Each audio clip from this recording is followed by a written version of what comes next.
Welcome to my world where I dream big and create without permission to live a life that is fully mine. I'm mckaylah Bristow, a multifaceted visionary in dance, choreography, fashion, and content creation. And today I want to share with you the side of creativity that nobody warned me about. And if you're a dancer, artist, or multi-passionate creator like me, this might hit you just a little deep. Gave up my life. I think as a creator, everybody always talks about the final product and like the aesthetic of creation, which I think is the final product, but nobody really gets into or understands the grit of artists and having to create something that's truly them, like following your passions and creating almost every day. Sometimes, most of the times when you don't want to, which honestly is the key. And just like doing what you love nonstop is emotionally draining and it's so demanding. And of course it's fulfilling in every single way possible. But your ideas come from your own identity. Like they come from your culture. They come from your experiences. They come from the life that you've lived up until now, the lessons that you've learned today. Even they come from your body, they come from your mind, they come from your soul. And when something doesn't land or it gets bad feedback, it just feels so personal. And a lot of the times, like, you start questioning just like, am I good enough? Like, am I actually meant to be this creative person? Like, I know me, I am a dance teacher, and a lot of the times I worry if what I'm doing is landing. I teach competition and I did not come from like a competition background. Well, I did up until I was 7, so kind of fun fact. If you look at that Dance Moms episode where they went to ATL, I was in there. I think it's on my private TikTok now, but I did post it somewhere.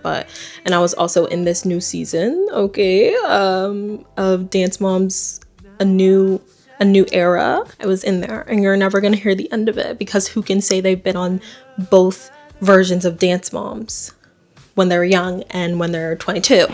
I don't know, kind of a flex, I like to think. But I teach competition students, and my training for the past 4 years, I'm a senior in college now, and so I've really been doing this concert, closer to what we think concert dance is, type of work, type of vibe. Competition dance is still, in my opinion, concert dance, but I think about things so different. And like with competition, you're comparing yourselves a lot. Honestly, when you're not in competition, when you're just in studio life, like studio life really causes you to compare so heavily. I try and teach my students that that's not how it should be, and that technique is not everything, and you are your own person, and that these things all cultivate to be the artist that you are. I think this really is like a message for my younger self, and it's hard not comparing yourself to other people. I still do it myself as well. Like, I'm new into getting into content creation, like really fully getting into content creation, and I'm just now finding my niche and finding my brand and who I am, and that is a multifaceted creative visionary. And it's just hard as an artist and as a creative, and seeing all this art that is so either close to what you do or different than yours, just like being taken so well. It's hard to sit back and watch yourself not have the same experience, I think, especially when like your stuff isn't pushed out to the right audience, and people who don't appreciate your craft are saying that it's bad and that you look stupid, and you're like, okay, like, can I actually create for real? And it's like, it's hard separating yourself from audience perspective and what you did and how you feel about it internally. And that's definitely something I struggled with, especially with the TikTok coming into play of the dance industry so very heavily. And like when I was in middle school, I had like a little fashion page on Instagram, and I loved fashion so heavily. I used to sew my own clothes, and there's this one time that I sewed my own shirt, and I don't know why I decided to take Sharpie and write on it and be creative, but I did. And you know what? That's fine. And one of my closest friends at the time clowned me so hard.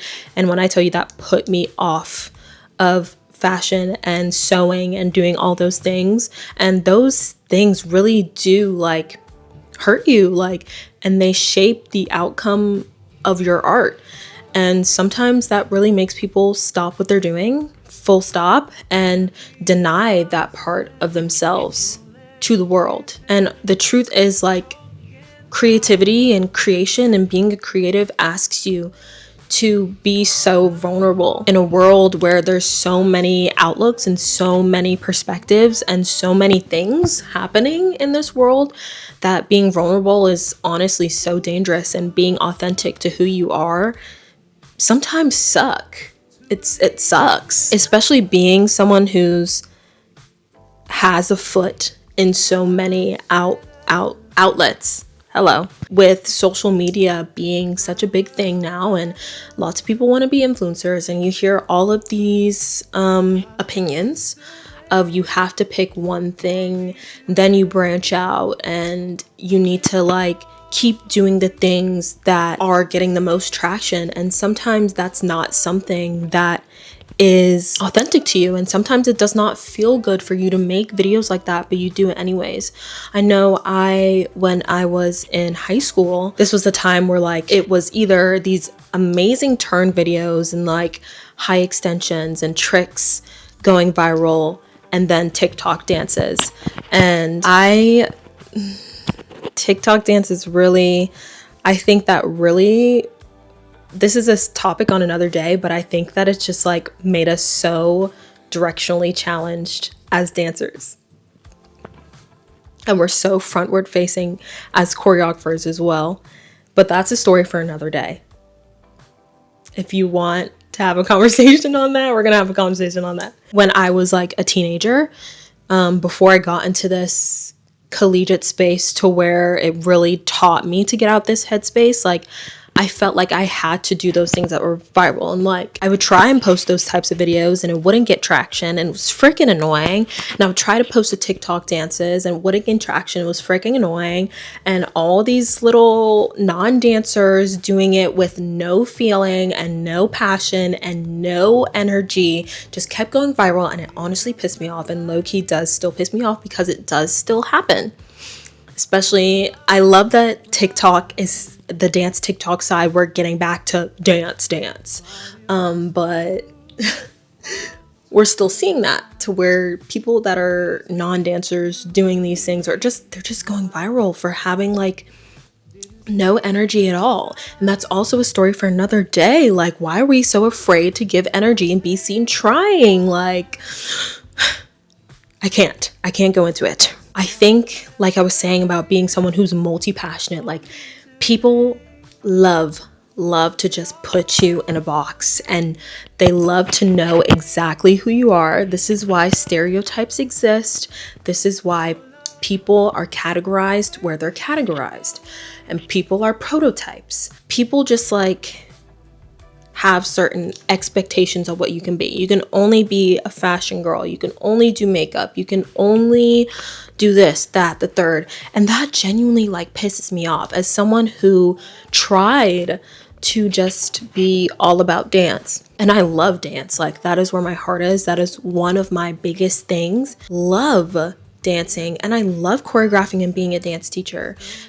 And I love fashion, okay, and dressing up and doing all these things and making fashion videos. And I love content creation, and I love making content for my studio and being the social media girl. For a while, like, I did deny myself those opportunities. You just see these experiences, especially like as a dance teacher. Like, I always grew up believing that once you start teaching dance, like, your dance life stops. And that was one of the reasons that I didn't want to teach dance. Such a dumb thing for me to do, because I love teaching, love my students. Why deny yourself something you're passionate of? And like, people don't live happy lives, okay? When they deny their passions, it genuinely was the worst feeling. And so I get into it a little bit, and I kind of regret it, because now I feel like I'm like playing catch up, but I also enjoy the fact that I'm learning something new at 22, even though I'm still young and I know that, and you can learn something new at any age, no matter if you're in your 30s, 40s, 50s, 60s, 70s, it does not matter. Whatever passion you have, go for it. People want to know who you are so that they can shrink you down, and I don't want to be shrunk down. Like, I want to be all these amazing things. Like, I want to be someone who is a dancer and does freelance work for different places, and someone who choreographs on competition studios and professional companies, but also someone who travels to New York Fashion Week and, you know, making content for dance companies and studios and fashion places and creative directing and doing all those things. Like, I want to be able to do that, and I want to have that life to where I'm doing multiple outlets. Because if you think about it, all these people that you look up to, they have multiple things that they're doing. Finn Wolfhard is an actor and he's a singer, and I'm sure he does other things. Debbie Allen, actress, dancer, choreographer. She has her own studio, producer, director. Like, the list goes on, and I'm just like, why do I, someone who loves doing all of these things and is passionate about all these things, why do I have to wait until I get that status, until I get the following to be able to do whatever I want? Like, that's not the life that I want to lead. If you want that too, subscribe to this channel. Let's do it together. Like, let yourself live this life. Let people ask, but what do you really do? Like, as a dancer, oh my gosh, it's the funniest thing, because as a dancer, people are like, oh, you dance, but like, what's your real job? Whoa, hey, dance is my real job, babe. Dance is my real job, Bookie. Like, yes, I dance, period. But like, what do you do? I do all of this. You have a problem with it? And I think that just like being someone who is multifaceted like me, it's not a lack of focus. I think it's such a mastery, and it's such a beautiful thing to be someone who loves doing many things and is booked for many things. I love it. I love it. But it also comes with such a burnout that's so different than a person who only chases one thing, if that makes sense. Like, we think that the burnout comes from creating, but in my opinion, it comes from surviving, doing all the pitching, doing all the unpaid work, doing all the waiting, finding the freaking job, practicing the job, having a lack of passion for where you're at right now if you're trying to get into a different field than the one that you're in, trying to stay inspired while also balancing the fact that you need money. Okay, at this moment in time, you need visibility. You've always needed visibility, so I don't know why I said at this moment in time, but you need visibility, but it's a visibility in such a different way to where the algorithms don't want you to succeed, unfortunately, because the algorithms also want to place you in a specific box, and it requires such consistency. No matter how you do it, whether that's had all the same passions as me, whether that's being, I'm gonna do dance content on Mondays, I'm gonna edit that dance content on Tuesdays, I'm gonna do fashion content on Wednesdays, whatever that is, staying consistent, all that stuff is so hard, and that really is where the burnout comes from. And then also, you know, we're human, we want it to reach, we're artists, we want it to reach people, and we want it to say something. So it not reaching at the level to where we want, we do have to realize that 200 views is 200 views. That's about 200 people that have reached your stuff, and if they liked it, they liked it. If they didn't, they didn't. And it is what it is. You reached people. And I think we have to really hold on to that, in the fact that we love to create. Of course, we have to survive and we got to pay our bills, but we love to create, and we're tired because of the uncertainty, and we're tired because we're carrying that uncertainty with us. But I also think there is a beauty in uncertainty. That's what I'm learning for myself, what's going to happen next. And I think we should really lean into that, because sometimes once things kick off, you don't get a break. And I heard this clip from Tyler James Williams. I'm going to play it. Everybody romanticizes getting to the place, but the one thing that everyone ends up saying when they get there is they miss this time right here. There's so many options, things to play with and try. You can try anything right now and fail, and it's fine. If we try something and fail, it's everywhere. You know what I mean? Like, there's something so beautiful about this So don't miss the blessing that is right now trying to get to where you're trying to get to. Try everything. Fail at everything. Learn from everything. Take everything in, because once you cross that line and the stakes get high, they never go back down.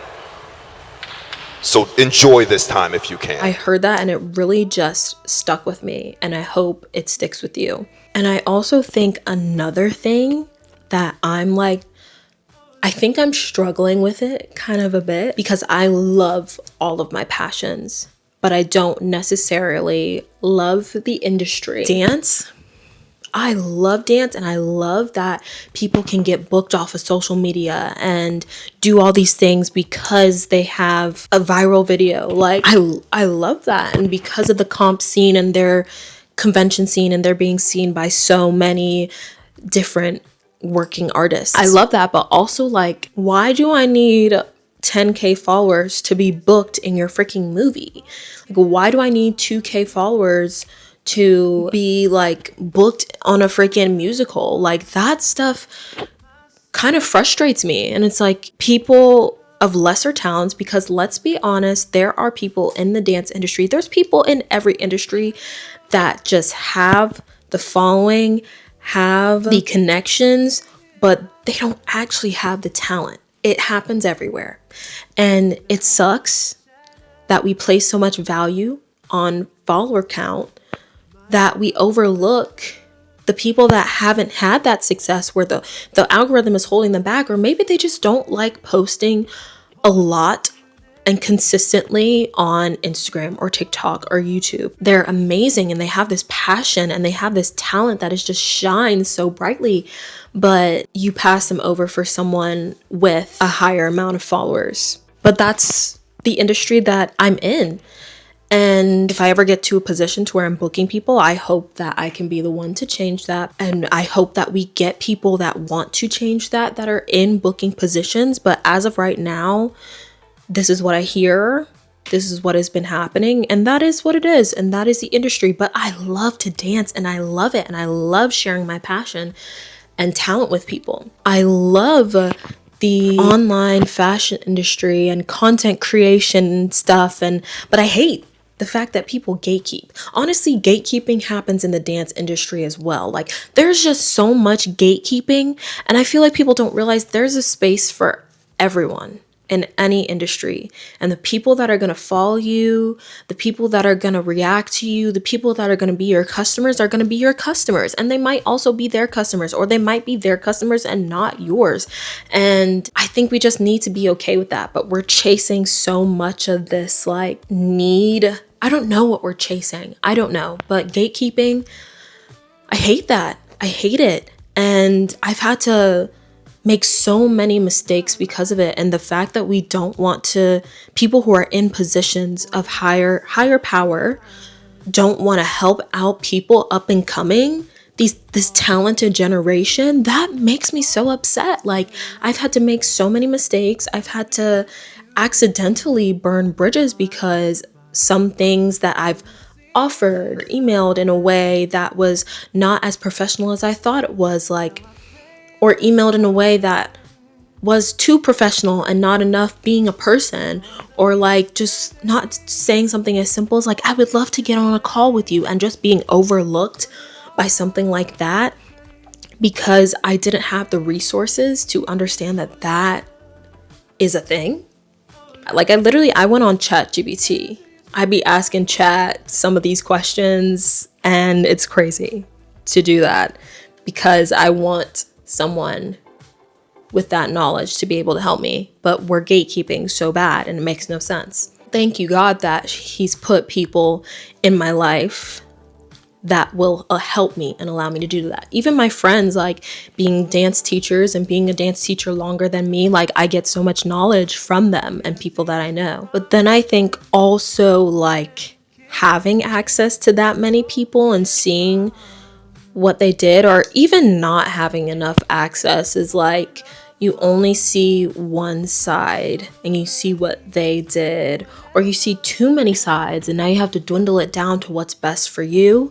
And it's like, me, I know in my earlier stage, I feel like I'm still kind of in the early stages of being an artist that's true to myself. I think that I definitely have developed that over these past couple of years, especially having that much knowledge slash lack of knowledge. I really compared my journey, and that's such like a basic thing. People say all the time, don't compare your journey to someone else's, but like, babe, like, I don't even know what journey to take, because there's too many people saying too many different things, and sometimes there's not enough people saying enough things, and sometimes you just get the one step, but what the heck am I supposed to do in between step number 1 and the finished product? And I think that in between is counting your successes. Everybody's successes looks different. Everybody's journey looks different, period. And so you need to count your successes, whether they're little, whether they're big. You need to count them. Whether your success is finally booking that job, whether your success is just making it to that audition and getting yourself seen. Sometimes it's finishing a piece. Sometimes it's just resting without having the guilt that you're resting. Like, let yourself rest, please. Sometimes, like, it's choosing yourself, even if the world and the audiences and TikTok and Instagram and YouTube hasn't caught up to the value you have placed in yourself yet. That is okay, because I see the value, and if I see the value, I know that at least one person is also going to see the value. I'm okay that the world hasn't caught up to me yet, because I know that it will. And I want you to know that if your creative journey is feeling a little bit heavy, you are not doing anything wrong. Creativity is not only about expression, it's about endurance, it's about integrity, it's about learning to stay connected to yourself and place value on yourself, even though other people haven't seen the value yet, which is so frustrating, because I still get frustrated. It's so frustrating, and I understand you're not alone in this world that asks you to constantly perform. And if this resonated with you, I hope it did. Please subscribe, comment still creating, and then what your passions are. And if that's one passion, period, you're still in the right place if that's one passion, because we all go through this. Subscribe, like this video, share this with someone you think might need to hear it, or someone that you know has multiple passions and they're not leaning into it. And I want you to dream it, create it, and live it, because the world needs your light, so don't dim it. Keep building your vision and join me as I continue to build mine. I will see you in another video, my lovely visionaries. Stolen kisses, a broken heart.